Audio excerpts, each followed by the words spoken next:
talking about major changes to the Ford Bronco. So if you're watching the live, we've talked about the Maverick, the Ranger, the F-150. Let's talk about my favorite Ford vehicle, my favorite vehicle on the market, the best vehicle I've ever owned, and I've owned over 70 vehicles. I currently have two 911 Porsches. I have a 1991 Toyota MR2.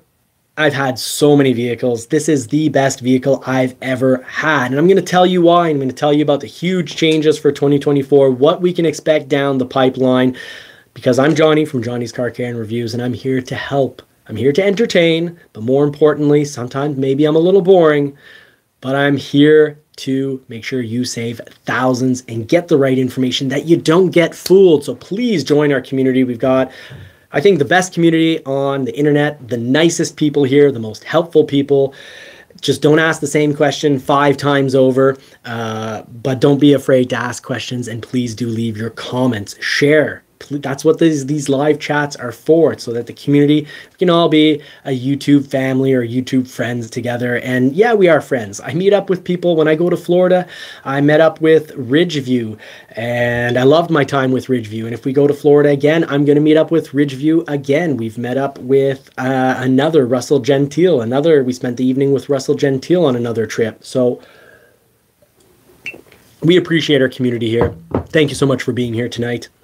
Ford Bronco, let's get down to business.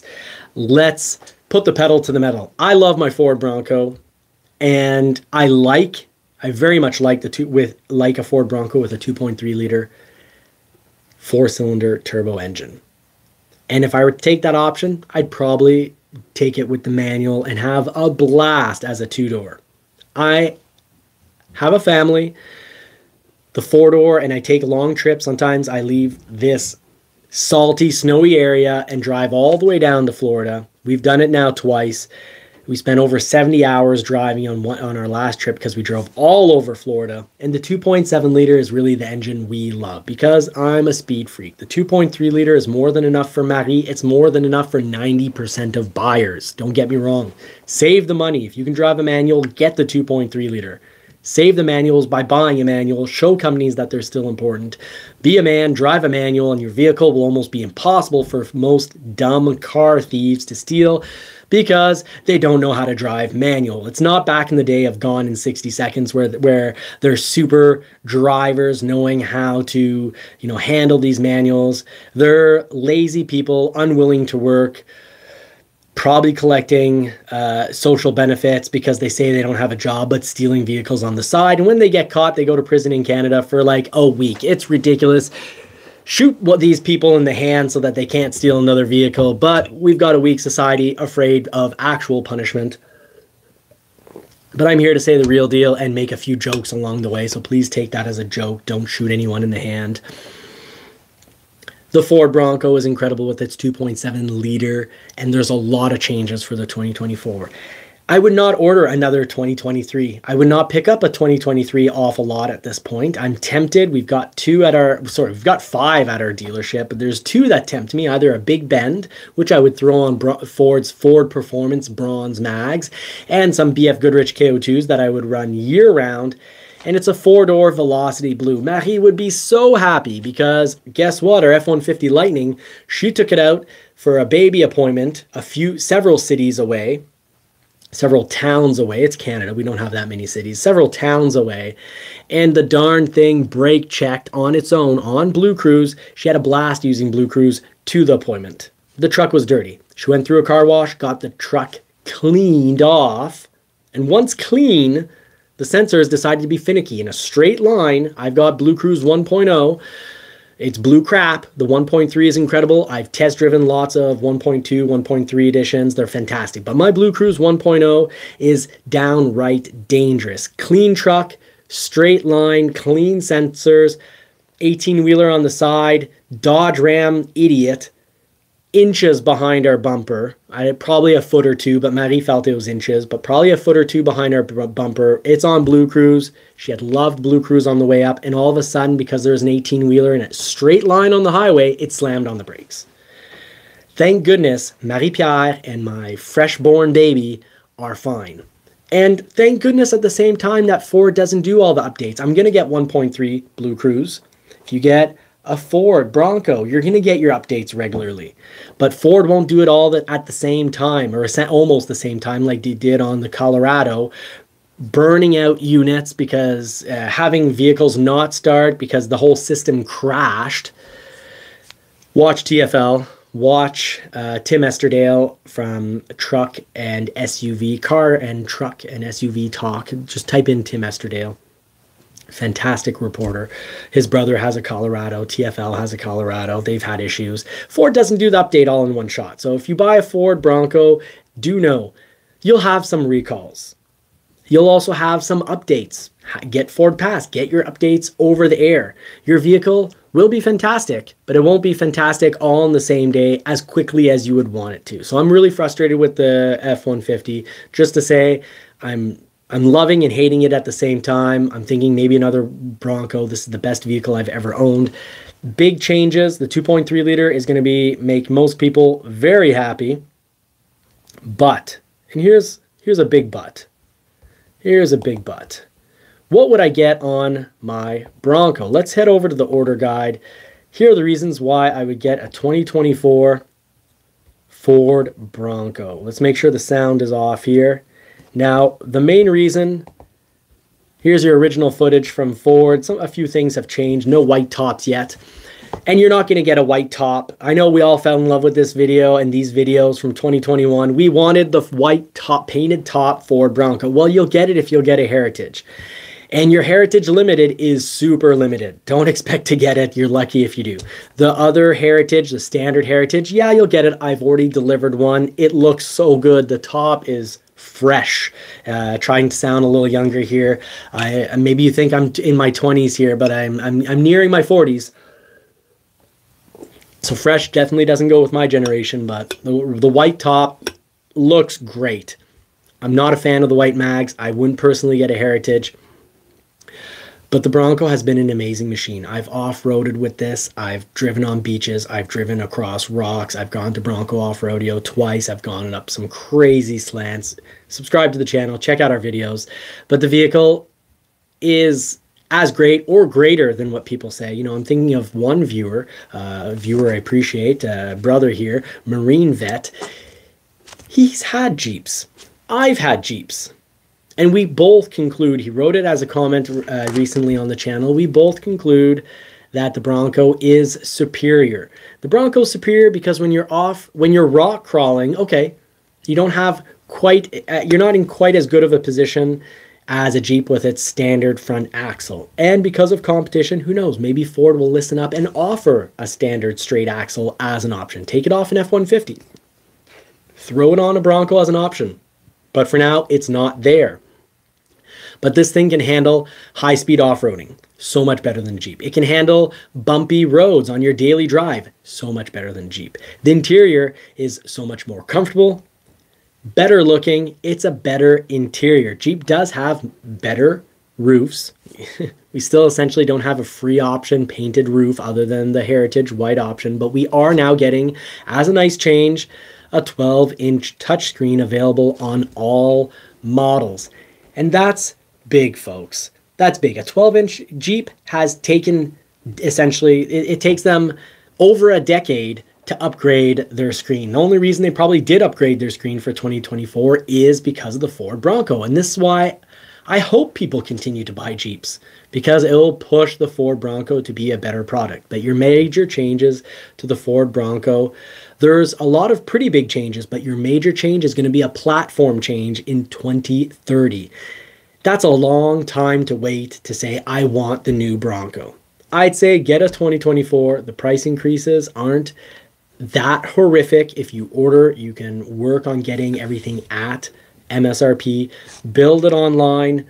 Look at what your standard options are in your order guide to know which model fits you best. I'm currently looking at I own a Wild Track. Let's cover what I've owned. I've had a Badlands non-Sasquatch 2.7 liter. Loved it. It's a sweet spot. Great value. I've also have had an Outer Banks Sasquatch 2.7 liter. It was great. I think overall I I would have preferred my Badlands had I not just taken the base Badlands. But guess what? Now there's no base Badlands. The things I wanted that I had to pay more for and was too cheap to pay for, or too thrifty or monetarily intelligent to pay for the first time. I'm not the current Canadian government just spending money and giving out money and just, pretending like I'm in a rap video, acting like foolish children and how they're spending money. Never any politics on this show. Recovering a previously very much a liberal supporter. Not so much the case. Not impressed by the fiscal spending. Anyways, my first Badlands, I didn't even have heated seats. Great news. Now all Broncos come with a 12-inch screen. All Broncos come with marine grade vinyl, which is what drew me into the Badlands. So if I was looking at a Big Ben on a lot right now with cloth interior, I'd wait for a 2024 because they will all have marine grade vinyl or leather. So the Wild Track now, it's actually an upgraded model because it comes with leather. So with marine grade vinyl, we've had fantastic experiences with that. We've driven in hot weather on Florida beaches, then driven all the way back to the frosty Canadian February weather where it's like, ridiculously cold. You'll die if you go outside in a t-shirt and pants on. You'll die within, a short amount of time. And yes, the cloth, if you are a fan of the cloth, like some people in the community are, buy a 2023. Just make sure you don't pay over MSRP. Just look around. There's some available. We have 5 at our dealership. You might have to find it 1,000 miles away from your dealership. But what's 1,000 miles if you keep your vehicles longer than we do here? So let's show you some little tricks for shopping your Bronco, making sure you save thousands. Pull up the Ford Bronco order guide. Why? Because Ford's website makes mistakes. Why? Because dealers lie. People lie. Buyers lie, dealers lie. Unfortunately, people lie, and people don't make that big of a deal about it. When someone lies to me, it is a huge deal. I don't lie to people, and when I do, it's completely accidental, and I'm willing to pay for my errors. I'm willing to pay a lot for my errors. I've paid thousands of dollars telling people, you know what? I gave you the wrong information. It seemed like it was advantageous. It could be seen as something that I did deliberately because it's advantageous to me. And just to show you that it's not the case, I will now pay thousands for that error. So here's a discount because I made a major mistake. If it's a relatable, understandable mistake, I ask for forgiveness, but treat people as we want to be treated.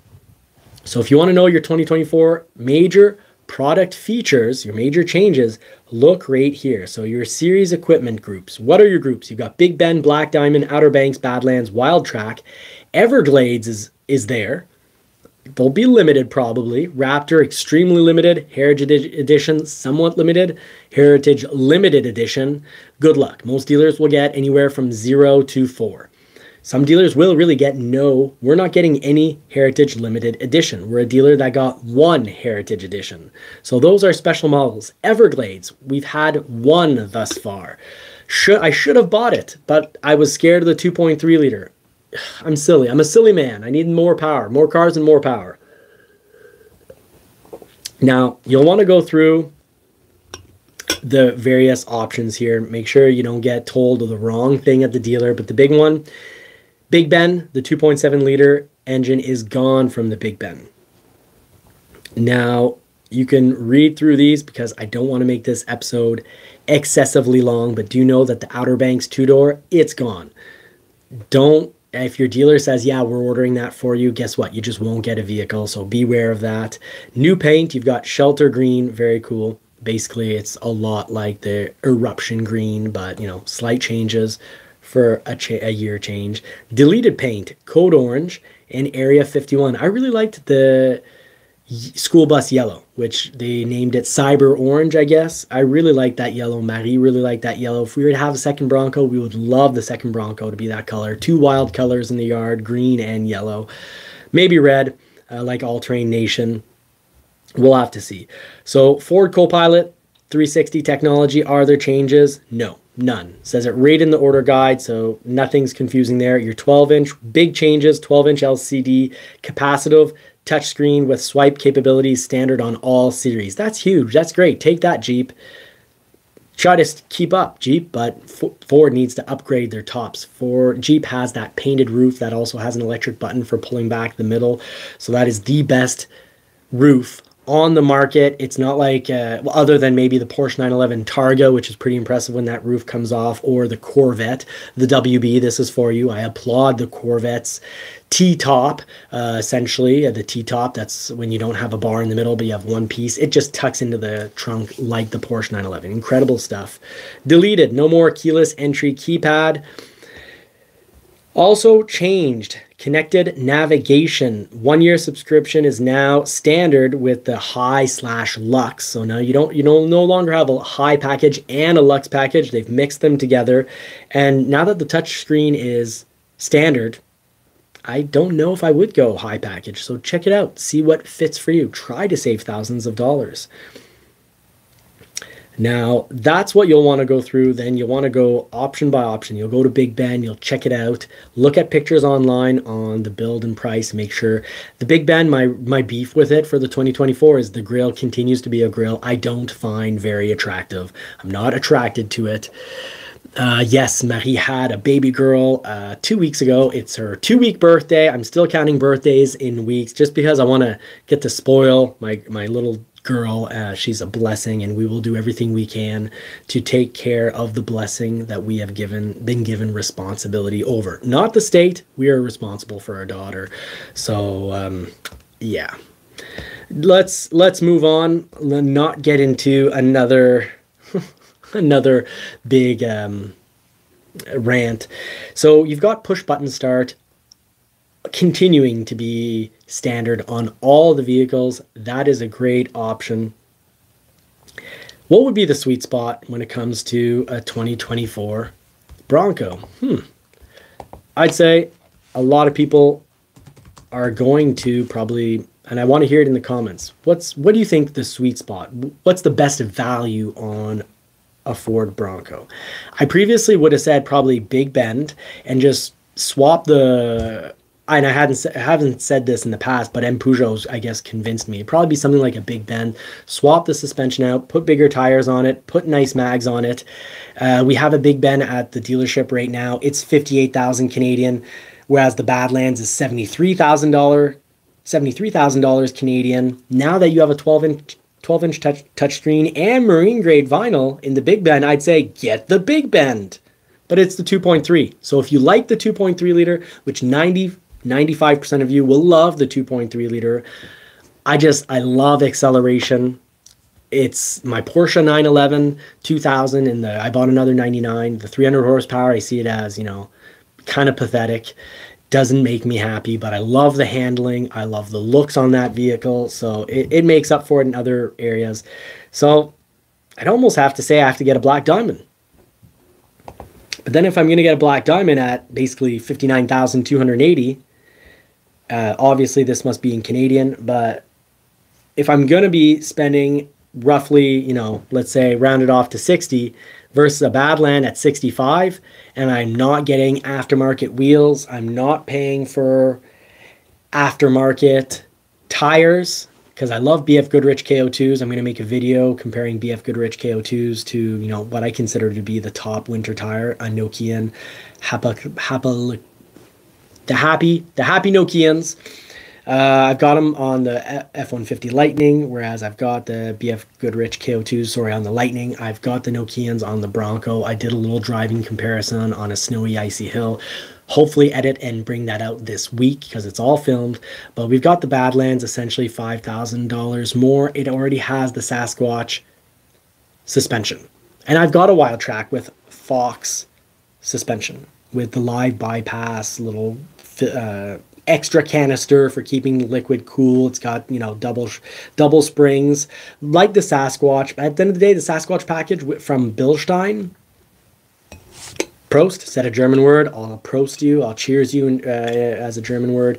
I'd say the Badlands is still, for me, the absolute sweet spot. If you're looking at a 2023 and it's got a 2.7 liter, then that would be the sweet spot. Because for 2023, you know, in Canadian, you're looking at a Badlands 4-door at 58,000 some odd hundreds versus essentially an more or less similarly equipped but Badlands version, of course, better suspension, better tires and whatnot, but 73.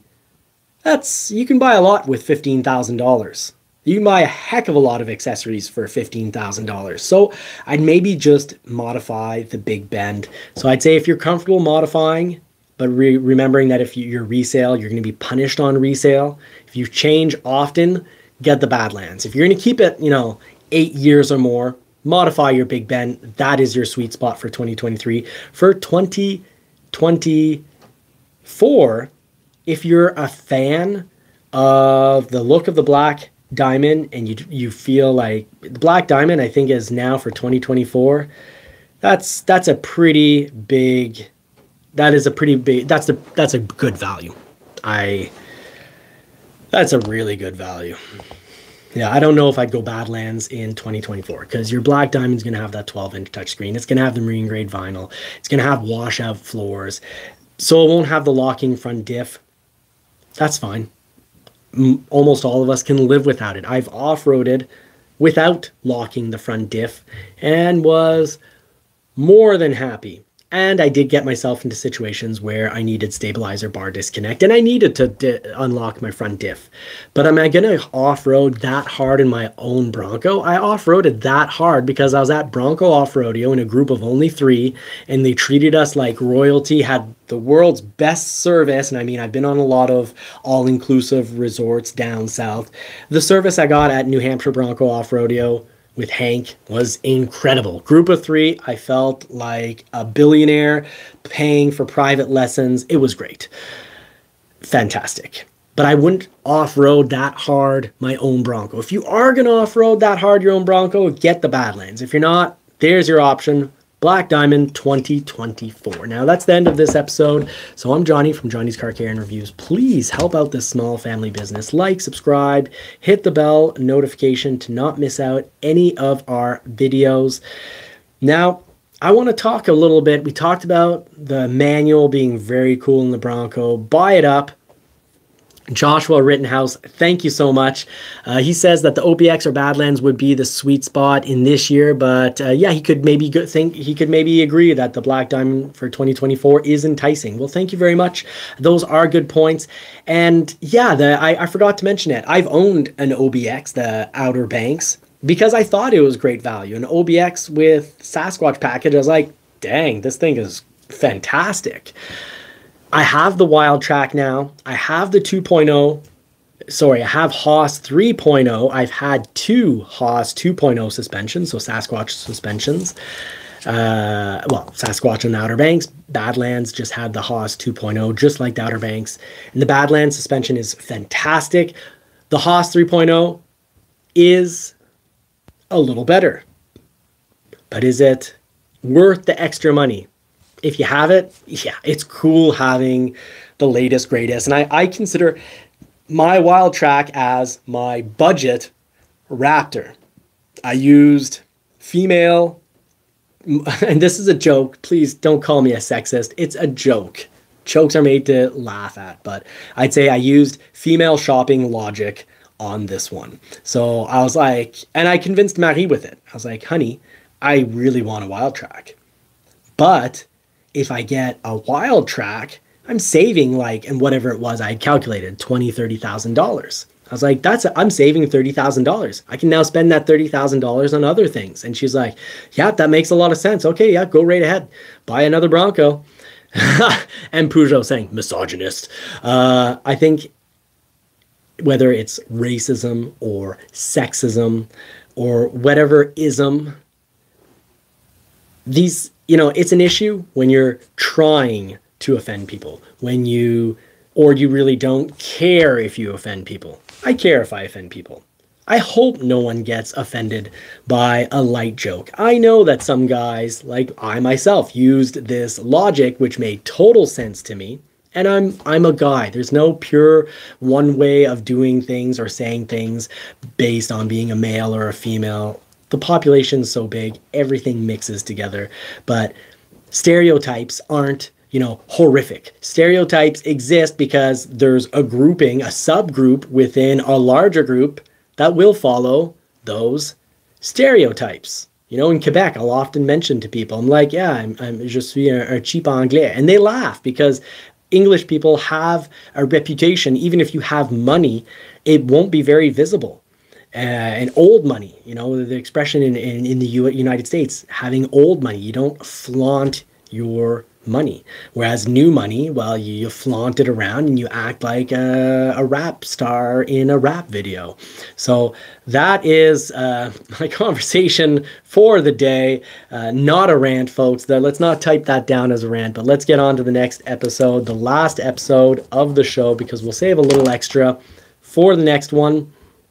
But let's talk about saving the manuals. The Ford Bronco is an incredible manual. So episode 4 with Johnny's Car Care and reviews. Let's talk about saving the manuals. Who still makes a manual? Who makes a good manual worth buying? So which manuals should we consider? Remember, owning a manual, buying a manual is the best